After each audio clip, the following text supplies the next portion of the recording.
Admiral Vox of the Galactic Imperial Fleet stood on the bridge of his flagship, the Inevitable Conquest Asterisk, staring down at the blue-green planet below, Earth, as the locals called it, a primitive world on the outer rim, yet to achieve proper interstellar travel, perfect for tribute collection.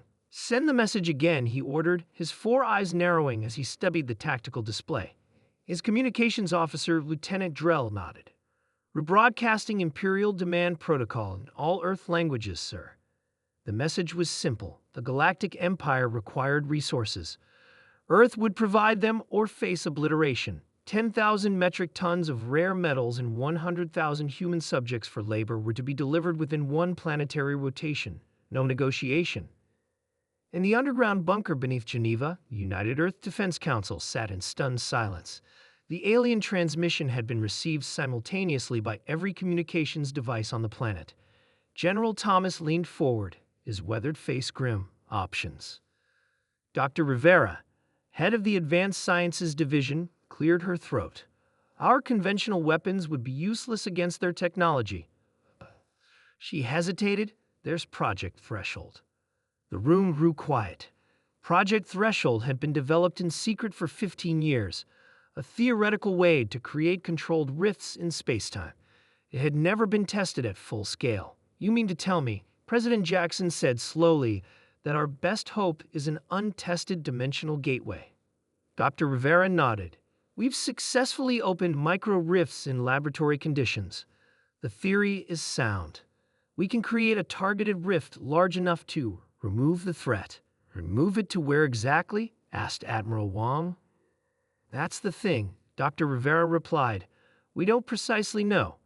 The rift connects to what we call null space, a dimension that operates under different physical laws. Nothing that enters has ever returned. President Jackson looked around the table. Vote. The decision was unanimous. Admiral Vox was growing impatient. These primitives are testing my patience. Begin targeting their major population centers. Sir, Lieutenant Drell interrupted. We're detecting a massive energy buildup at coordinates 46.2 Dane, 6.1 Dage. Vox frowned.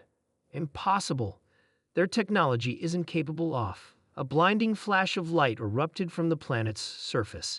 Space itself seemed to tear open, creating a swirling vortex of impossible colors directly in the path of the Imperial fleet. Evasive maneuvers? Vox screamed, but it was too late. Dr. Rivera watched the monitors as the rift expanded precisely as calculated, engulfing the alien fleet. Then, as programmed, it began to collapse. It's working, she whispered. The alien ships tried to escape, engines flaring desperately against the pull of the rift. 3 smaller vessels at the edge of the formation managed to break free, but the flagship and 17 other craft were drawn inexorably into the swirling maw of nothingness. And then it was gone, the rift closing as suddenly as it had appeared, leaving only empty space where the Imperial Armada had been. The 3 surviving Imperial ships retreated to the edge of the solar system. Commander Taz, now the ranking officer, stared in disbelief at the sensor readings. They opened a dimensional gateway, his science officer explained. Technology we believed was theoretical at best, impossible at worst. These, humans, Taz said quietly. They chose to rip open reality itself rather than submit. The science officer nodded slowly. The energy readings suggest they had no way of knowing what was on the other side. They had no guarantee of survival. Taz felt something he had never experienced before. Fear of a lesser species. 6 months later, the Galactic Senate convened an emergency session. Representatives from 1,000 worlds gathered to hear Commander Taz's report. The humans possess capabilities we did not anticipate, he concluded. They responded to our demand, not with negotiation or surrender, but by developing and deploying a weapon that violates the fundamental laws of spacetime. The Senate chamber erupted in concerned murmurs.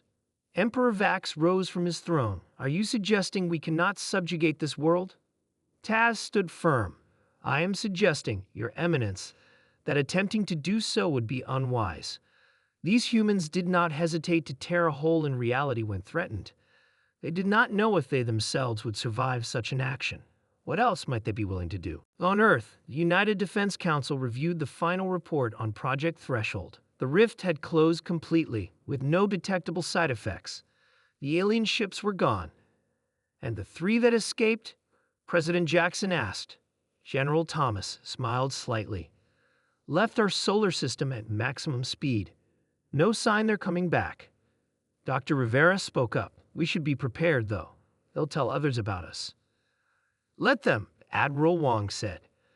Let them tell everyone about the primitive planet that opened a rift in spacetime, rather than submit to demands. President Jackson nodded. Today we've earned humanity a reputation in the galaxy, not as conquerors or empire builders, but as something perhaps more valuable in the long run. And what's that? Dr. Rivera asked. A species that should not be trifled with, Jackson replied. A message carried by the survivors to every corner of their empire. Threaten Earth at your peril.